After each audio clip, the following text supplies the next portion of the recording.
اور اللہ تعالیٰ ایسے بندے کے رزق میں کمی نہیں آنے دیتے جو اللہ کے راستے میں خرچ کر رہا ہوتا ہے۔ ہمارے قریب ایک گاؤں ہے، اس میں ایک عورت گزری، اس کو حاتم تائی کی بہن کہا کرتے تھے۔ وہ بڑی سخی عورت تھی، وہ اللہ کے راستے میں خوب خرچ کرتی تھی۔ اس کا خاوند بڑا ذمہ دار بھی تھا اور گاؤں کا نمبردار بھی تھا، اور وہ گاؤں بالکل سڑک کے کنارے تھا۔ اکثر لوگ وہاں بس سے اترتے اور پھر اندر جو ان کے گھر تھے ان گاؤں میں چلے جاتے تھے۔ اس نے دیکھا کہ سڑک پر لوگ بس کا انتظار کر رہے ہوتے ہیں، دھوپ میں کھڑے ہوتے ہیں، بارش میں کھڑے ہوتے ہیں، تو کیوں نہ ہو کہ میں یہاں پر کوئی سائے کی جگہ بنا دیتی ہوں تاکہ ان لوگوں کے لیے انتظار کرنا آسان۔ تو اس نے ایک کمرہ بنوا دیا، چھت ڈال دی، اور مہمانوں کو وہاں بیٹھنے کی، لیٹنے کی سہولت مل گئی۔ اب مہمان جو آتے تو وہ وہاں ٹھہرتے، گھنٹہ 2 گھنٹہ جو انتظار تھا، پھر چلے جاتے۔ پھر اس کے ذہن میں خیال آیا ان لوگوں کو پانی پینے کا بندوبست بھی کرنا چاہیے، کچھ کھانا کھلانے کا بندوبست بھی کرنا چاہیے۔ تو اس نے ان کے لیے کھانے پینے کا بندوبست بھی شروع کروا دیا۔ اب آپ کو پتہ ہی ہے کہ ہم جیسے جو مفت خورے ہوتے ہیں نا، ان کو مفت میں روٹی مل جائے کہیں تو وہ پلاننگ ہی ایسے کرتے ہیں کہ یہاں سے جائیں گے اور فلاں جگہ رات گزاریں گے، کھانا کھائیں گے اور صبح پھر آگے جائیں گے۔ رش بڑھنا شروع ہو گیا۔ اب کھانا کھانے والے 200-300 تک پہنچ گئے۔ بات شروع ہوئی تھی 5-10 سے، اور اب انتظار گاہ میں 200-300 بندے ہوتے،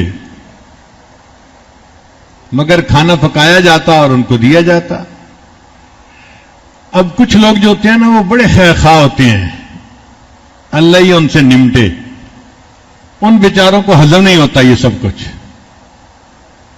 اب انہوں نے دیکھا کہ بھئی روزانہ اتنا پیسہ خرچ ہو رہا ہے، یہ عورت کھانا بنوا رہی ہے اور 200 بندوں کو کھانا کھلا رہی ہے۔ وہ اس کے خاوند کے پاس گئے، سناؤ بھائی، درخت سے کہیں پتے اتار کے لاتے ہو پیسے جو تمہارے پاس کمی نہیں ہے؟ انہوں نے کہا نہیں، میں زراعت سے کماتا ہوں۔ دیکھو تمہاری بیوی تو ایسے پیسہ لٹا رہی ہے، 200-300 بندوں کو ہر رات کھانا کھلاتی ہے، یہ تو تمہیں کنگال کر کے ہی رہے گی۔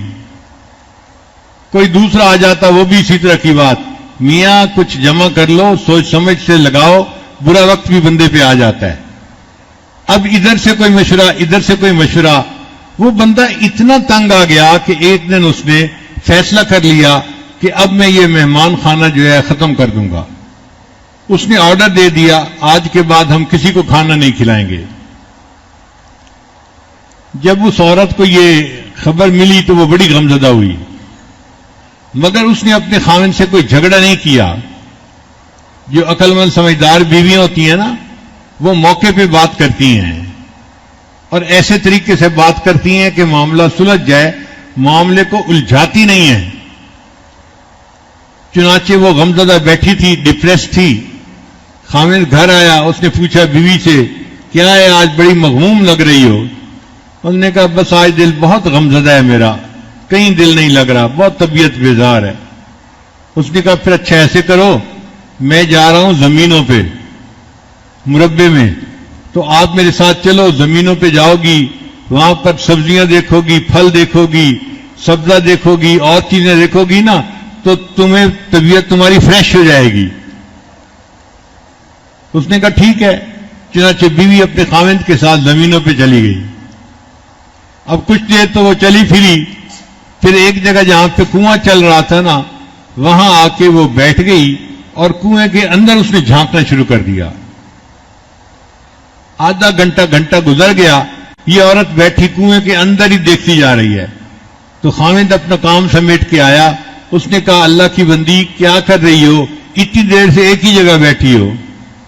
اس نے کہا بس میں دیکھ رہی ہوں یہ خالی ڈول اندر جا رہے ہیں اور پانی سے بھر بھر کے واپس آ رہے ہیں، کوئی ڈول خالی نہیں آتا۔ جو خالی ڈول اندر جاتا ہے وہی بھر کے واپس آتا ہے.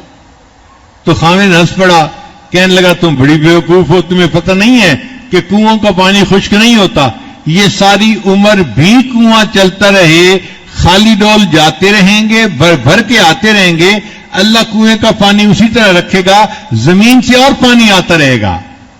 اس نے کہا اچھا کنویں کبھی خشک نہیں ہوتے؟ اس نے کہا نہیں خشک نہیں ہوتے. اس نے کہا پھر اللہ نے تمہارے گھر میں بھی ایک کنواں جاری کر دیا تھا, تمہیں کیوں ڈر لگا کہ وہ کنواں خشک ہو جائے گا اور اس کا پانی ختم ہو جائے گا؟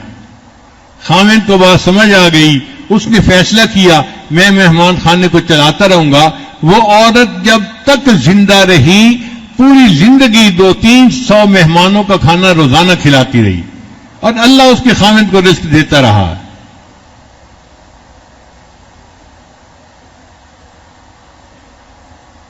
تو یقین اگر دل میں ہو تو اللہ تعالیٰ رزق سے انسان کو پریشان نہیں کرتے.